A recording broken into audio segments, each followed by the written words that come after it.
Coucou à tous, donc je continue dans le patronage original, donc je m'étais arrêtée à aperçu zoom. Donc ici nous avons symétrie, le miroir vertical et le miroir horizontal que nous retrouvons ici donc pour la position de point et la reproduction, donc ou de gauche à droite, de droite à gauche ou alors du haut vers le bas. À côté nous avons pièce, donc je vais faire nouvelle pièce.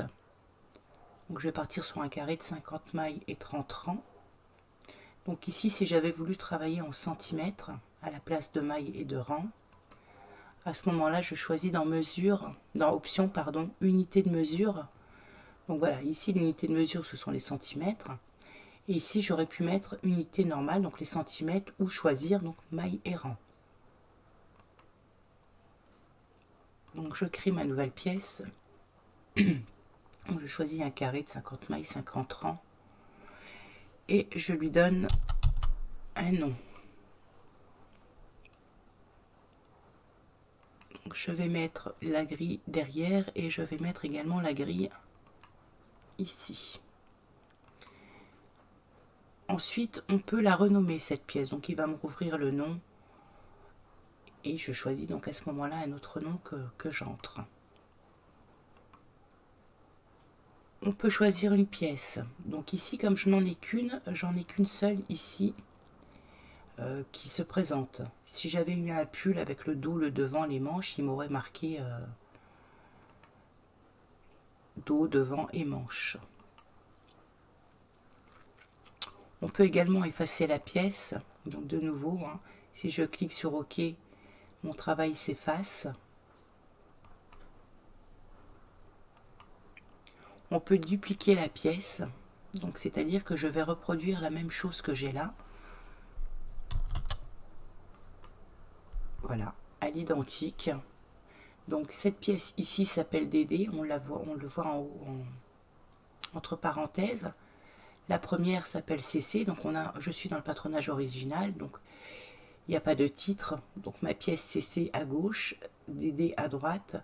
Mon échantillon fait 30 sur 40, 30 mailles sur 40 rangs. Et ici ma tricoteuse, donc tricoteuse simple 90. Donc je vais, pour modifier dans méthode de tricotage, donc je n'ai pas choisi de motif, c'est pas grave. Et donc voilà, ici il m'a mis un modèle manuel d'une tricoteuse simple avec 90 mailles. Donc je modifie, je choisis ma machine à tricoter, je clique sur OK et on voit qu'ici le modèle de machine donc vient se mettre entre parenthèses. Ensuite, nous avons importé pièce. Donc je peux importer une pièce à mon travail en cours. Par exemple, cette fleur là, voilà, hop. Donc je la sélectionne, je clique OK. Je clique OK et donc voilà, je peux l'intégrer ici à ce que je suis en train de faire. Donc son nom était 987. Hein.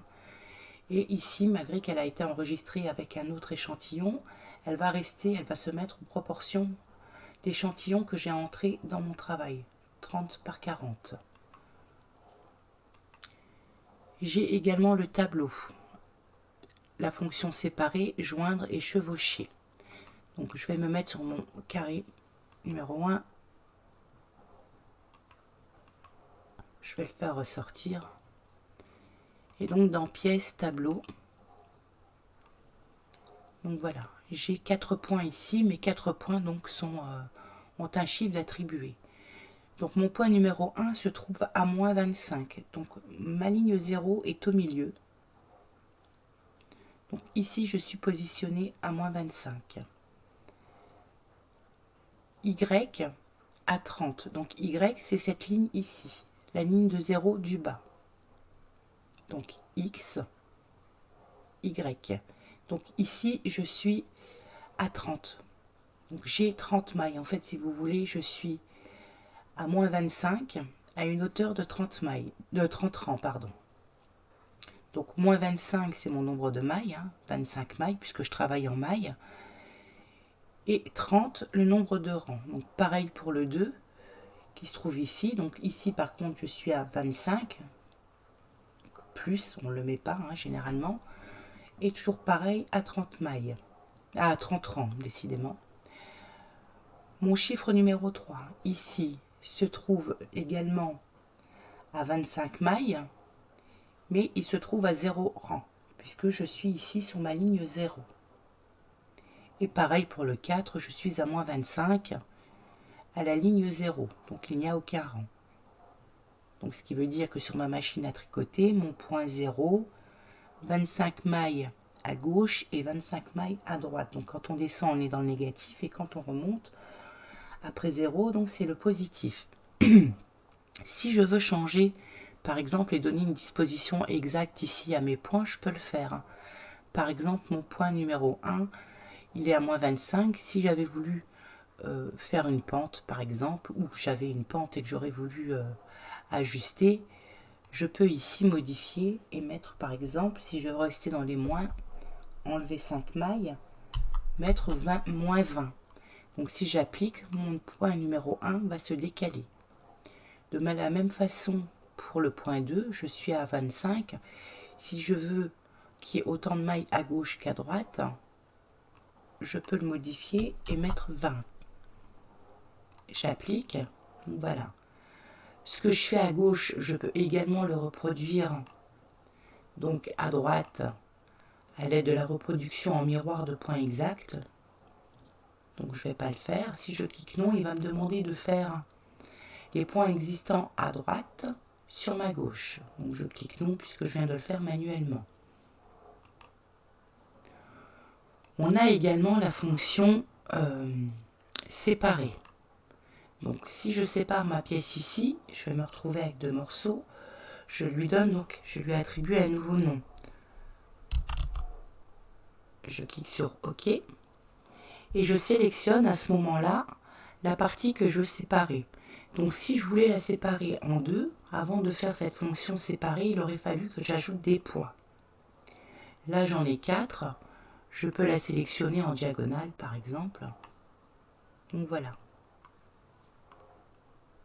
Ici j'ai ma pièce CC et ici, donc celle que je viens de créer, qui s'appelle ZZ. J'ai également la fonction joindre. Donc saisissez le nouveau nom de cette pièce. Donc je vais supprimer et je vais mettre FF, je vais cliquer OK. Et pour joindre, c'est pareil, donc peu importe la pièce qu'on veut joindre, je me positionne d'un point à l'autre, également ici, et il va me la joindre. Alors il va me la joindre sans me la rapprocher.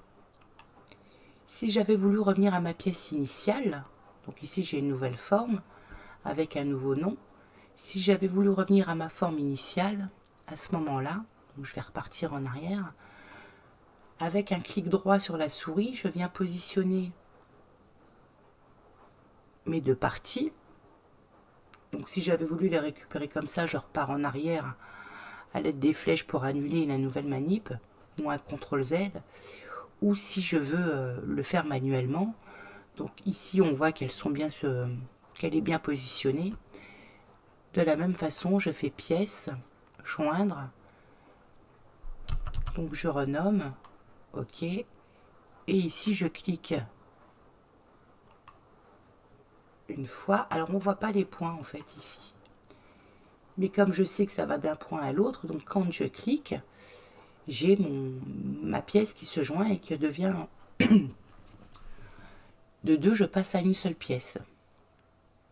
On a également, donc je décoche joindre, si je la décoche, elle s'enlève, je repars en arrière, donc là elle est complètement détachée, donc je vais la refaire. Voilà, pièce joindre, donc je la nomme FF, OK. Et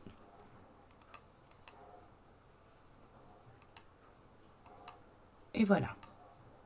Et quand je reclique dessus, donc là, mes petits carrés sont enlevés, donc je valide en fait. On a également la fonction donc de chevaucher la pièce. Donc je vais aller chercher ici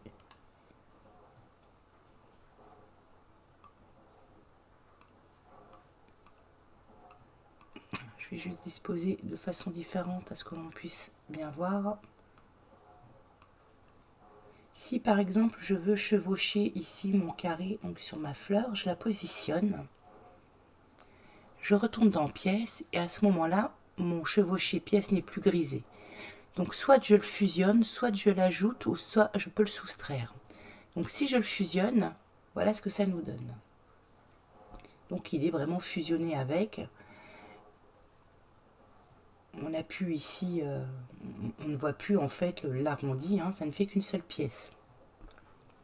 Je repars en arrière. Donc vous voyez, on ne voit pas ici l'arrondi qu'il y avait entre mes deux pétales. Si je fais joindre, à ce moment-là, il va falloir que je le renomme. Je vais cliquer OK.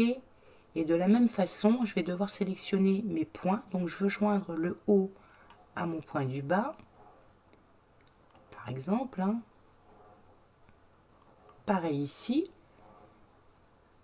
Donc je les joins d'un point à l'autre. Ici, je clique et je valide. Donc la forme ici est différente par rapport à celle d'avant. Celle d'avant, elle continuait. En fait, mon rectangle était superposé dessus. Ici, j'ai un écart à gauche et à droite. Si je fais pièce, donc il est ici en grisé parce que je n'ai rien chevauché. En fait, je n'ai pas pris une pièce pour la mettre sur une autre. Donc je repars en arrière uniquement pour retravailler avec ces deux pièces-là. Ici, je repars dans chevaucher pièce et je fais soustraire. Soustraire, il passe derrière en fait. Et voilà ce que ça nous donne quand je le bouge. Donc il m'a soustrait en fait la partie, comme il était positionné, la partie qui était superposée. Si je veux la soustraire, c'est-à-dire la mettre derrière, il me l'enlève et il me donne donc cette partie, la partie haut de mon rectangle de cette manière. Donc ça aussi c'est intéressant quand on veut quand on veut faire des pulls ou autre chose un petit peu, peu importe, pour donner des formes c'est plutôt pas mal. Donc je repars en arrière, de nouveau. Si je prends ma pièce, que je la superpose ici, et que je clique sur pièce, et que je chevauche, et que je soustrais, donc voilà, il va me faire en fait l'arrondi parfait pour aller de ma fleur à mon rectangle. Si je la bouge, voilà ce que ça nous donne. Donc c'est vraiment la courbe à l'identique, quoi, si vous voulez. Donc j'ai été positionné